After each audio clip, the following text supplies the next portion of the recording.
So, I have to admit, this entire plot arc, these 4 episodes, are among my favorite episodes in the Clone Wars. Like, not my absolute favorite, but it's definitely one of the arcs that I consider when I think of the best stuff. I mentioned that because this first episode, if you didn't know, really doesn't like directly lead into anything. I mean, it establishes some ideas, the mistrust that's growing of the Jedi in general, the fact that the Jedi Temple is not invincible, the fact that there's an infrastructure problem, the fact that there's a funding problem. There are protesters on the steps of the Jedi Temple. That says everything I think it needs to. But in addition to that, we've also got a bunch of other little setting building questions that are kind of put into the side. For example, how much personnel infrastructure do you think exists within the Jedi Temple? Because the Jedi are not doing their own plumbing. And I know that's a weird direction to go in, but that's my point. There are a lot of things that keep large facilities functioning. Janitors and electricians and mechanics and repair crews and supply groups and just straight up haulers. There's so many jobs that are involved with keeping these places going. And the Jedi aren't doing those jobs. Now, this also kind of helps to tie in the whole, something I just mentioned, how the Jedi are a functionally part of the government, which also helps to explain why it is that so many of these protesters are showing up, and why so many people are getting slowly decreasing opinions of the Jedi in general, because, well, even the most benevolent, kind-hearted, actually good government in the universe is still going to be disliked by some people, because it's the government. And the Republic is not the kindest, most well-intentioned, good government in the galaxy, right? It's an extremely corrupt problem. That's the entire point. That's much of what's been going on of this entire story arc. That's been true since the original trilogy and been changed around a few times since then. So we have a corrupt government, and the Jedi are a direct arsenal. They are a direct bureau within that government. They have their own branch of the government. So it makes sense that people, especially in the wake of the ongoing war, which we've already established is causing an economic crisis, would cause people to lose faith in and otherwise be negatively aspected towards the Jedi. Well, this is probably deliberate, but I don't quite buy it. It almost sounds like this is on purpose on Palpatine's part, to try and break down public trust of the Jedi.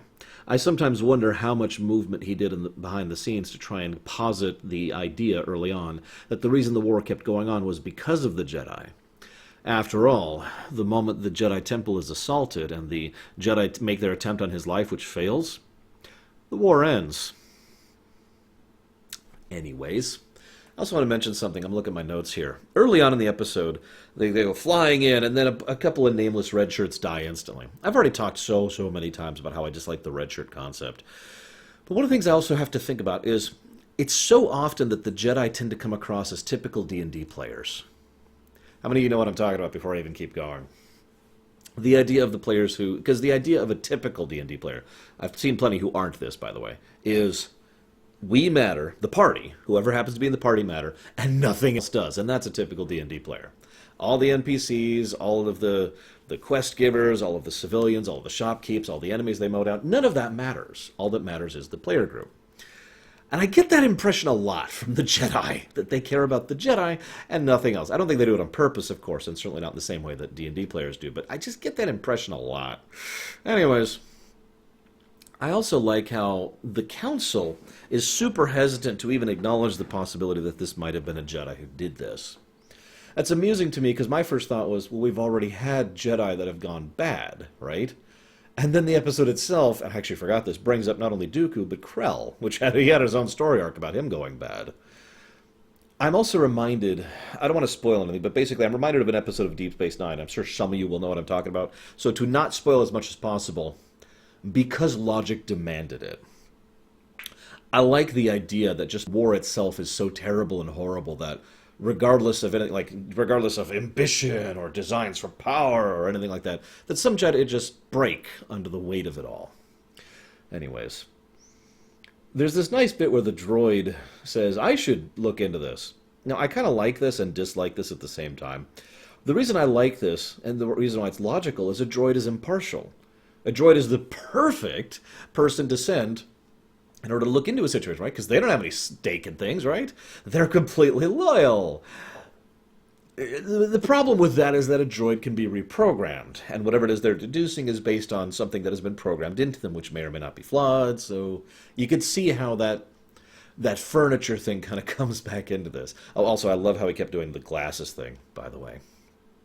So we got the war protesters, I already mentioned that. Jakar's wife, well, she mentions the amount of work and effort that went into being able to work at the Jedi Temple. I like to think that being able to work at the Jedi Temple is the kind of thing that really you just have to go through the ringer in order to be able to get that job. Now, in its own right, that makes sense. I mean, for obvious reasons, they need to have only the most secure people. That's probably true with the palace as well. And by the palace, which is the palace not there yet, what I mean by that is actually the Senate building, for example. I'm sure that at certain levels of government, you have to go through the ringer in order to be able to work there. I mean, that's true in real life too. But about the temple in particular, I found myself automatically thinking, man, I bet the temple pays well. I'd actually forgotten that later on they go to see their house, or if you can call it that, and Ahsoka actually has the offhanded comment, I thought that working at the temple would pay better. That is an interesting thought, isn't it?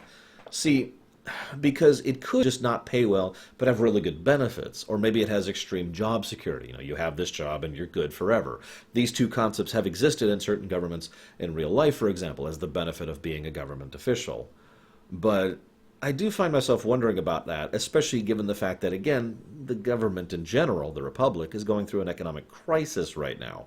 They are in the red, heavily in the red, and taking massive loans from banking clans in order to just try and pay off the war part of the war. Never mind the other massive expenses that go in running an intergalactic existence. So maybe that's involved, I don't know. I also like the hologram scene, even though it's really a scene that belongs more in Star Trek than Star Wars. Like, that is Star Trek level of tech. Okay, scan the area and we'll get a full view of everything that happened and as it happened and blah, blah, blah. And of course they discovered the nanodroids, because that's a thing. I'm not even going to comment on that. And, well, that leads us to poor Jakar and his... Jakar? I can't remember how they pronounce it. And his... Because I remember more... They keep going after him the whole episode, and it's like, yeah, no, it's not him. And the fact that he was the bomb, that wasn't even the beginning of a surprise. Oh, also, just in case anybody thinks I didn't notice, yes, I know that these 4 episodes are all named after and in homage to Hitchcock films and Hitchcock works. Just pointing that out. Still enjoyed it. We'll see the continuation of the arc where it actually starts to go somewhere next week.